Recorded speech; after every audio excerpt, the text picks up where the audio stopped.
Asan'ny apôstôly toko 5. Konsily fionambe tany Jerosalema. Asan'ny apôstôly toko 5. Ny andininy voalohany hatramin'ny 30. Ady hevitra momba ny famorana. Toko 5. Andininy voalohany hatramin'ny 10. Ary ny olona sasany izay nidina avy tany Jodia nampianatra ny rahalahy hoe raha tsy forana araka ny fanaon'i Mosesy ianareo dia tsy azo vonjena.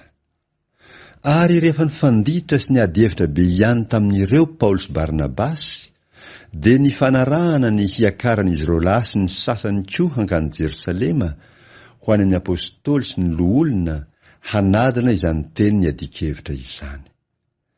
Ary rehefa nanatitra azy ny fiangonana dia nandeha namaky any Foinika sy Samaria izy ka nilaza ny niovan'ny jentilisa. Dia nampifaly ny rahalahy rehetra indrindra izy. Ary rehefa tonga tany Jerosalema izy dia noraisy ny fiangonana sy ny apôstôly ary ny loholona ka dia nilaza izay rehetra efa nataon'Andriamanitra tamin'ny inombany azy.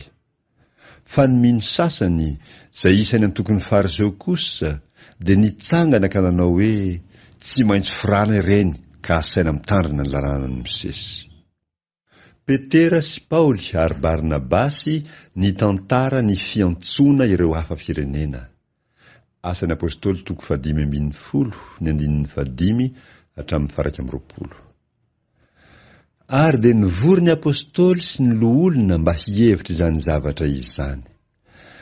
Ary rehefa nisy ady hevitra be ihany dia nitsangana Petera ka nanao taminy hoe ry rahalahy, fantatrareo fa hatramin'ny ela Andriamanitra dia efa nifidy teo aminareo fa amin'ny vavako no handrenesany jentilisa ny tenin'ny filazantsara ka hinony. Ary Andriamanitra izay mahalala ny fo dia vavolombelony tamin'ny nanomezany azy ny fanahy masina tahaka antsika koa.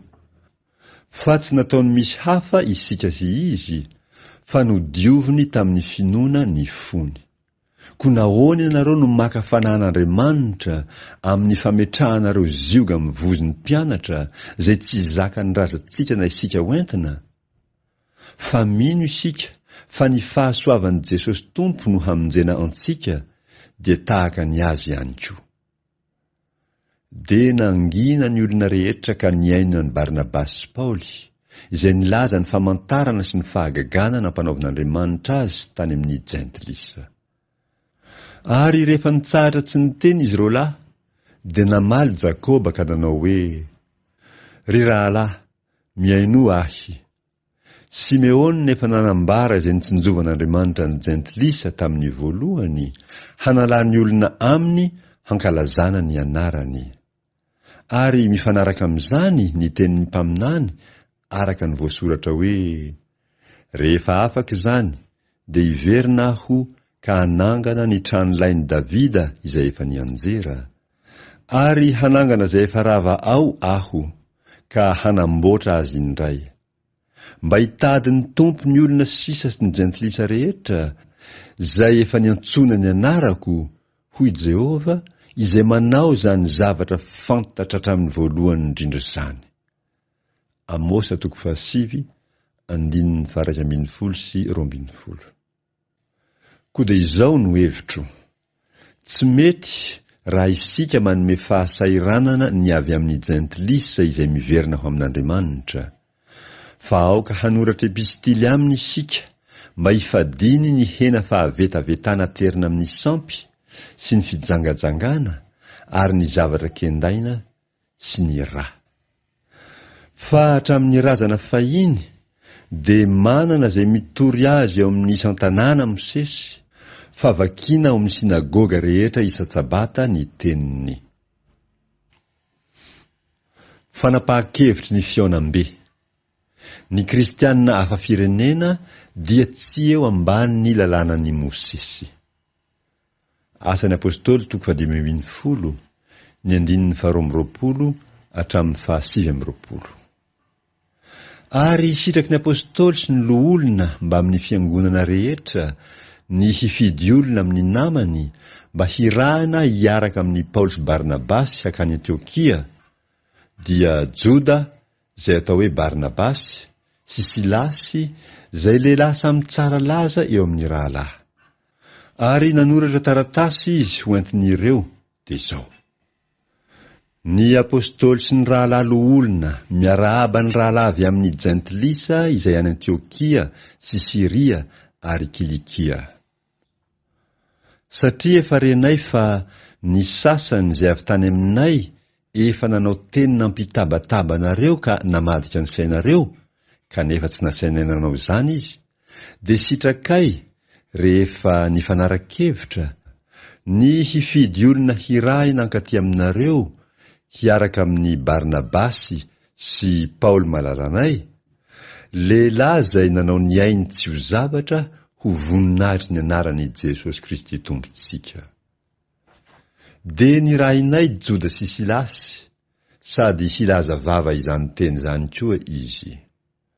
Fa sitraky ny fanahy masina sy izahay ny tsy ampitondra enta-mavesatra anareo afa-tsy izao zavatra tsy maintsy hotandremana izao ihany, dia ny hifadianareo ny hena aterina amin'ny sampy sy ny rà sy ny zavatra kendaina ary ny fijangajangana.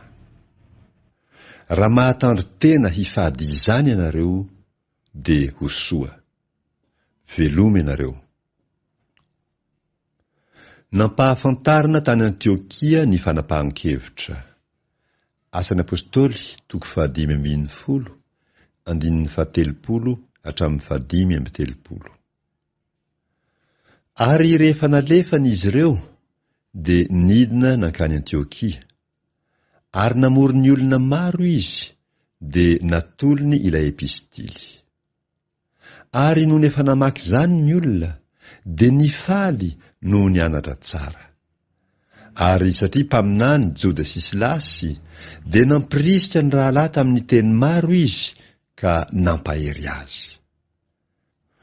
Ary rehefa nitoetra elaela teo izy ireo dia nampandehany ny rahalahy soamantsara ho any amin'izay naniraka azy. Ary Paoly sy Barnabasy kosa nitoetra tany Antiokia dia nampianatra sy nitory ny tenin'ny Tompo izy roalahy mba amin'ny maro koa. Paoly sy Silasy tany Siria sy Kilikia, Barnabasy sy Marka tany Kiprosy. Asan'ny apôstôly 5:10, 9:30 hatramin'ny 12. Ary rehefa afaka andro vitsivitsy dia hoy Paoly tamin'ny Barnabasy: andeha isika hiverina hamangy ny rahalahy any amin'ny tanàna rehetra izay efa nitoritsika ny tenin'ny Tompo, hahitantsika izay hitoetrany. Ary tiany Barnabasy ny hitondra ny jaona izay atao hoe Marka hiaraka aminy.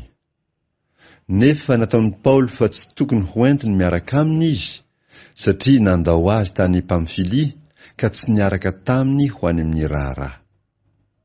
Ary nifanditra mafy izy roalahy ka nisaraka. Ary Barnabasy nitondra ny Marka dia niondrana tsambo nankany Kiprosy. Fa Paoly kosa nifidy ny Silasy dia niainga rehefa natolotry ny rahalahy ho amin'ny fahasoavan'ny Tompo izy. Dia nandeha namaky ny Siria sy Kilikia izy nampahery ny fiangonana tany.